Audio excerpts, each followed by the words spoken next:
I talked like this, আমি এরকমভাবেই কথাটা বলতাম বা বলেছিলাম। I did talk like this, টকটা ফার্স্ট ফর্ম, টকড সেটার ডিডটাকে নিয়ে এলাম আর তারপর টকটাকে বসালাম।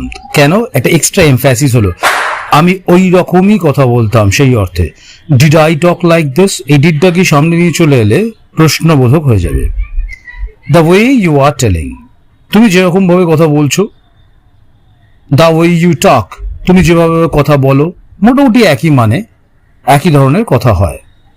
শি অ্যাক্টেড ব্যাডলি, এক্ষেত্রে অ্যাক্টেড মানে কিন্তু নাটক করা নয়, বিহেভ করা। She acted badly. She did act badly, খুব বাজেভাবেও ব্যবহার করলো, এই যে এক্সট্রা এমফ্যাসিস, খুব বাজেভাবে। এইটা হচ্ছে ডিড, তাকে যদি আমরা সামনে নিয়ে চলে আসি, এমফ্যাসিস এক্সট্রা দিতে গেলে করতে হয়। এটাকে আবার প্রশ্ন করে দাও, ডিড শি অ্যাক্ট ব্যাডলি,